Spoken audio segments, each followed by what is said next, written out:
উপদেষ্টা হওয়ার সঙ্গে আমার ফিল্ম মেকিং ক্যারিয়ারের কোনো সম্পর্ক নাই। মোস্তফা সরোয়ার ফারুকী জীবনে অফিস করতো না, এখন তাকে অফিস করতে হয়। 9টা 5টা না তো? 9টা 5টা না তো? না, আমার অফিস তো 9টা 5টা না, আমার অফিস সকাল 7টা থেকে রাত 2টা পর্যন্ত। বাসা থেকে খাবার দিয়ে দেই। জানো আমি জাদু জানি। না, এটা আমি জানি না। না না, আমার উপদেষ্টা হওয়ার সঙ্গে আমার ফিল্ম মেকিং ক্যারিয়ারের কোনো সম্পর্ক নাই। দুইটা দুই কাজ। হ্যাঁ, ট্রেলারে আপনারা যা দেখেছেন অনেক কিছু মিলে গেছে। আসলে আমরা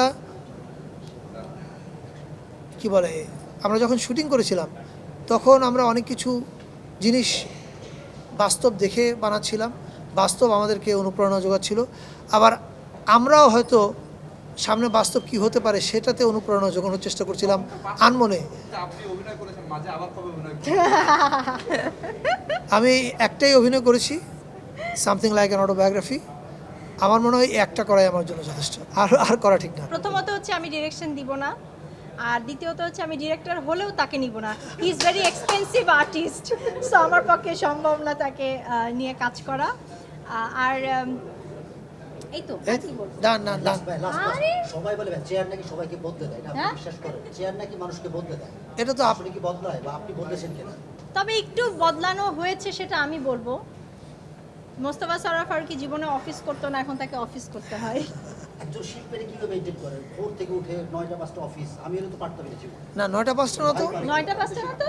না, আমার অফিস তো 9টা 5টা না, আমার অফিস সকাল 7টা থেকে রাত 2টা পর্যন্ত। মানে না, যখন আমি আমি- অফিসে নাই তখনও কাজ চলছে। আমি এইটুকুন বলতে পারি যে সে ফ্রাইডে স্যাটারডেতেও কাজ করে। যখন একটা মানুষ তার জবটাকে পছন্দ করে, ভালোবাসে এবং সে দেশের জন্য কিছু করতে চায়, তখন আসলে 9টা 5টা অফিস নাকি শুক্র শনিবার এটা আসলে মাথায় থাকে না। সো আলহামদুলিল্লাহ he is enjoying his job and try to do something for people. আর হ্যাঁ, আমি দিয়ে দিই, বাসা থেকে খাবার দিয়ে দিই। চেয়ার আমাকে বদলে দিয়েছে কিনা এটার উত্তর দিতে পারবে আমার মন্ত্রণালয়, আমার কলিগরা বা আমার সঙ্গে যারা দেখা করতে যায় তারা। এটার উত্তর আমি না দিয়ে আমার মনে হয় তারা দিলেই বেস্ট হবে।